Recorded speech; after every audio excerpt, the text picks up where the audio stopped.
It was a fault charged upon the presbytery of the ecclesia in Thyatira, that they permitted some of the Jezebel class to teach the servants of Christ there. It was the duty of an eldership not to allow error to be inculcated. They appear to have been too tolerant. Teaching which led to practices and conclusions subversive of morality and the gospel ought not to have been allowed. They had the truth, which had been divinely planted among them, and all things not according to that they ought to have authoritatively suppressed. This course would have been an effectual barrier against Jezebel and her Balaamite and Nicolaitan progeny. But this course was not pursued. She obtained a foothold, and the consequence has been the extinction of Antipas in Thyatira, where none are now to be found who hold fast the name and the faith of Jesus Christ as his faithful witnesses. I gave Jezebel time, saith the Spirit, that she might heartily turn from her prostitution, but she turned not. As we have said, Jezebel still lives, and she lives in sin. In the days of John, she was without political sovereignty. She was the daughter of Ethbaal, the idolater. But she had not been married to the Greco-Latin Ahab. The Judaizing and Gnostic clergy were actively working the mystery of iniquity into authority.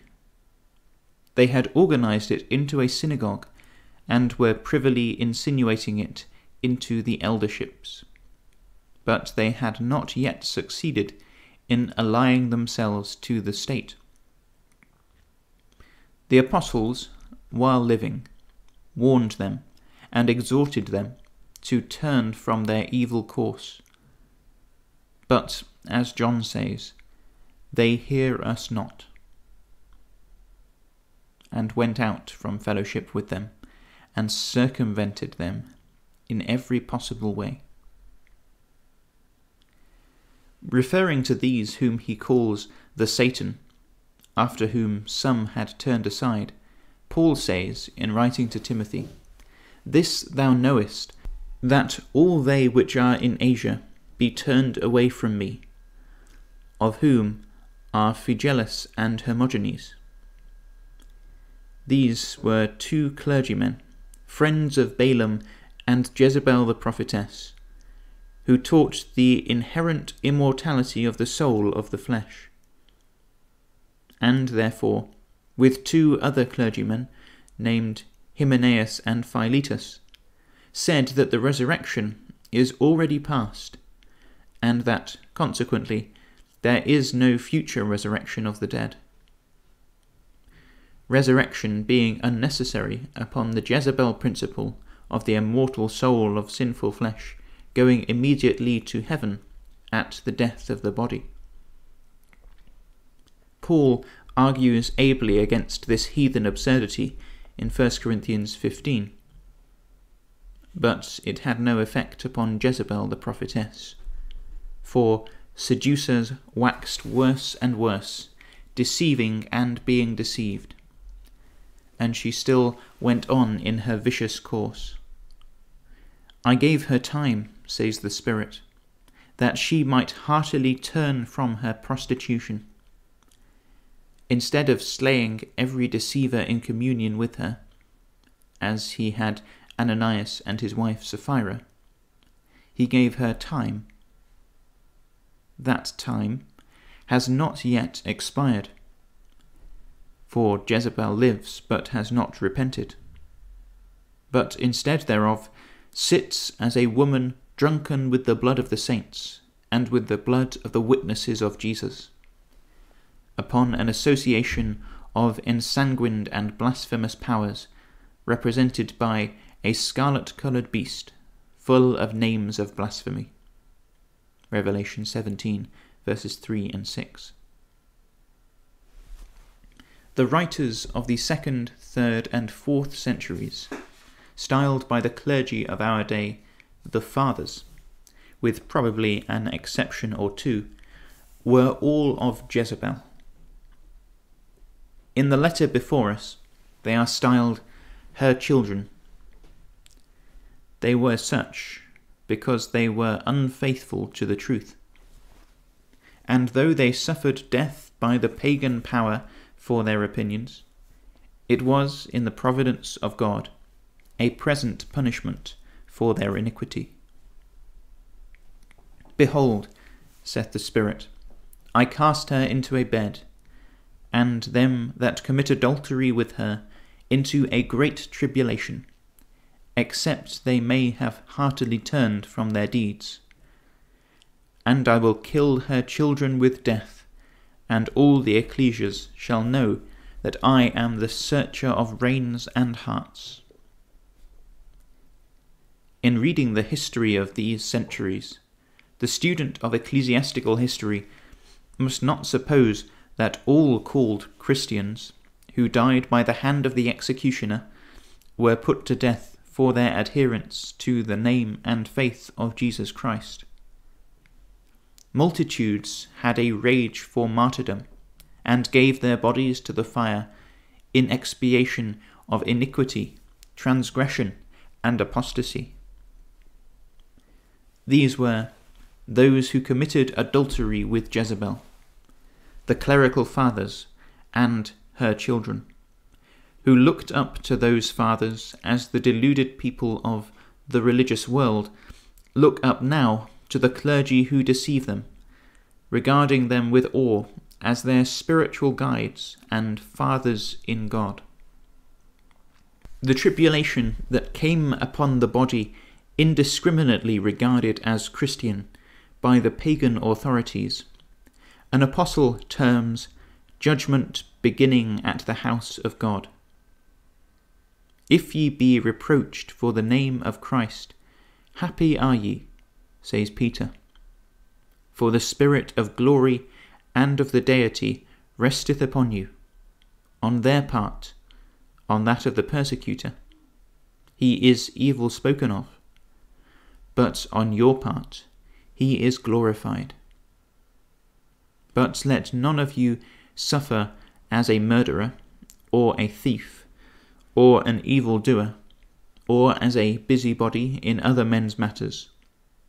Yet if any man suffer as a Christian, let him not be ashamed, but let him glorify God on this behalf. For the time is come, that judgment begin at the house of God. And if first at us, what shall be the end of them who obey not the gospel of the deity? And if the righteous scarcely be saved, where shall the ungodly and the sinner appear? 1 Epistle 4, verses 14 to 18. Many suffered as evildoers, under the name of Christian. Thus Milner observes, many heretics who wore the name of Christians were guilty of the most detestable enormities. These were indiscriminately charged by the pagans on the Christians in general. And again, the abominations of heretics, whom ignorance and malice will ever confound with real Christians, furnished the enemies of Christ with some tolerably specious pretensions. Probably these were much exaggerated, but whatever they were, the whole Christian name was accused of them. The injudicious conduct of apologists, says Gibbon, betrayed the common cause of Christianity, to gratify their devout hatred to the domestic enemies of the Church. It was sometimes faintly insinuated, and sometimes boldly asserted, that the same bloody sacrifices and the same incestuous festivals, which were so falsely ascribed to the orthodox believers, were in reality celebrated by the Marcionites by the Carpocratians, and by several other sects of the Gnostics. Accusations of a similar kind were retorted upon the Church by the schismatics who had departed from its communion, and it was confessed upon all sides that the most scandalous licentiousness of manners prevailed among great numbers of those who affected the name of Christians. The apocalyptic letters plainly testify to the existence of this state of things in the Christendom of the close of the 1st century. There were two classes: the Antipas, or faithful witness, who held the truth in righteousness, and the Nicolaitans, or children of Jezebel, who held the doctrine of Balaam, and seduced the servants of Jesus Christ to the practice of deeds which he detested. Against these, judgment is threatened in the words, "I will kill Jezebel's children with death, and all the ecclesias shall know that I am he who searches the reins and hearts." To kill with death is to destroy with violence, by judgment through the magistrate, who wielded the sword of office for the execution of the law. To kill with death was not to permit the offenders to die a natural death. All such who gave their bodies to be burned, or to be thrown to the wild beasts, or to any other form of martyrdom, were mere sounding brass and tinkling cymbals, and heirs of the vengeance to be revealed in the second death. They had not faith to give them the victory over the world. So the world overcame them by its seductions, and exposed them to be hurt of the second death, which is manifested after the resurrection of the flesh. When this time arrives, the bed will have been prepared for Jezebel, and she will then be cast into it, and not she only, but with her them that commit adultery. This bed is the great tribulation, or sorrow, in which the anti-Christian apostasy is to be destroyed at the apocalypse of Jesus Christ in the hour of judgment, when Babylon, the great city, falls because of her having prostituted and debauched all the nations with her blasphemies and abominations. The ecclesiasticism of the earth and of the whole habitable, with all the clerical orders by which it is upheld, will be utterly abolished by the wrath of the deity poured out without mixture, which they will be compelled to drink with great torment in the presence of Jesus and the saints. Revelation 14, verses 7 to 11, and 18, verse 2. Into this bed of tribulation Jezebel is at length cast, with all her anti-Christian and clerical adherents, who, in the text last quoted, are typified by demons, foul spirits, and hateful birds. For the Thyatiran Jezebel is but the germ of that Babylon which, as a mighty upas banded with brass and iron, now overshadows all nations with its pestiferous and besotting influence. Now this great tribulation, which is yet antitypically to come upon Babylon the Great, the mother of harlots, was typically poured out upon the Thyatiran Jezebel, previous to the taking of the pagan hierarchy out of the way, which prevented the manifestation of the lawless one, who would be set up as the head of Jezebel and as a substitute for Christ upon earth. As Christ is the head of the true woman, the body of the faithful, so the Pope is the present head of Jezebel, the mother of harlots, and of all her family. But before Christ appears in power, his woman passes through much tribulation to enter into the kingdom of the deity. Acts 14 verse 22. And so, before Antichrist, the power which set up as Christ's substitute, and is now incorporated in the chief styled the Pope, appeared in power. The Thyatiran adulteress was made to pass through a great tribulation ere she could enter into the kingdom of this world, and mount the scarlet-coloured beast, and sit a queen and no widow, and intoxicated with the blood of the saints, and with the blood of the witnesses of Jesus, say with complacency, I shall see no sorrow. She had to pass through the 10 days which the Spirit forewarned the Smyrnians they would be tried with, when the Diabolos should cast of them into prison, or the house of death. The reader is here referred to what has been written about the 10 days tribulation on page 240. All the ecclesias in the proconsular Asia were afflicted by this, and Thyatira's, consequently, among the rest. But the 10 days tribulation of Trajan's reign was but an earnest, as it were, of the great tribulation to which the Christian name would be subjected before the Jezebel apostasy from apostolic teaching should attain to political sovereignty over the nations and be spewed out of the mouth of the Spirit. They had to pass through that hour of trial which the Spirit forewarned the Philadelphians of should come upon the whole habitable, to prove them that dwell upon the earth. Revelation 3 verse 10. Judgement the most terrible would befall her, which all the ecclesias would perceive was the hand of God punishing her by the sword of the ruler for her abominations. And so it was.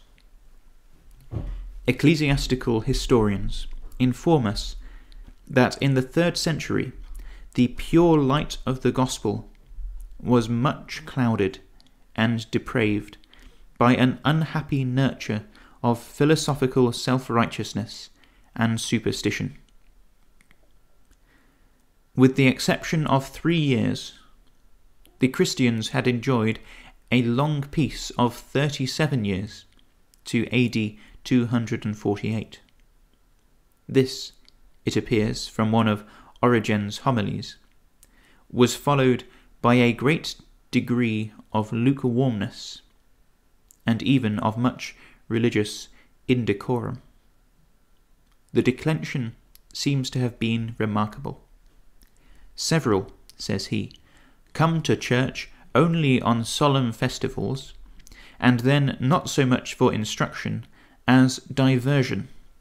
Some go out again as soon as they have heard the lecture, without conferring or asking the pastors any questions. Others stay not till the lecture is ended, and others hear not so much as a single word, but entertain themselves in a corner of the church. Elsewhere, says Milner, he complains of the ambitious and haughty manners of pastors, and of the improper steps which some took to obtain preferments. At this time, the reigning emperor, Philip the Arabian, who murdered his predecessor, is styled by Eusebius a Christian, and indeed that he was so by profession, says Milner, seems well attested by the concurrent voice of antiquity. And he adds, there is no doubt but in the 4th year of his reign, AD 247, he allowed and conducted the secular games which were full of idolatry. This Philip was slain and succeeded by Decius, AD 248. His enmity to Philip conspired with his pagan prejudices to bring on the most dreadful persecution ever yet experienced by Christians. It was evident that nothing less than the destruction of the Christian name was intended. The persecution raged with astonishing fury, both in the east and west. Cyprian, an overseer in the church at Carthage during the persecution, recognizes it as a chastisement for sin. In a treatise of his concerning the lapsed is an account of the declension that had taken place before his conversion, and which moved God to chastise the church. If the cause of our miseries, says he, be investigated, the cure of the wound may be found. The Lord would have his family to be tried, and because long peace had corrupted the discipline divinely revealed to us, the heavenly chastisement hath raised up our faith, which had lain almost dormant. And when, by our sins, we had deserved to suffer still more, the merciful Lord so moderated all things that the whole scene rather deserves the name of a trial than a persecution. Each had been bent on improving his patrimony, and had forgotten what believers had done under the apostles, and what they ought always to do. They were brooding over the arts of amassing wealth. The pastors and the deacons each forgot their duty. Works of mercy were neglected, and discipline was at the lowest ebb. Luxury and effeminacy prevailed. Meretricious arts in dress were cultivated. Fraud and deceit were practiced among brethren.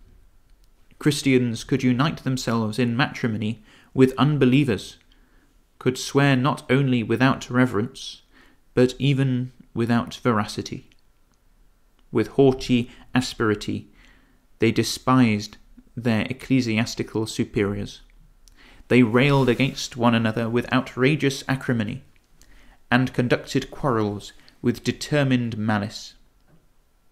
Even many bishops, who ought to be guides and patterns for the rest, neglecting the peculiar duties of their stations, gave themselves up to secular pursuits. They deserted their places of residence and their flocks. They travelled through distant provinces in quest of pleasure and gain, gave no assistance to the needy brethren, but were insatiable in their thirst of money.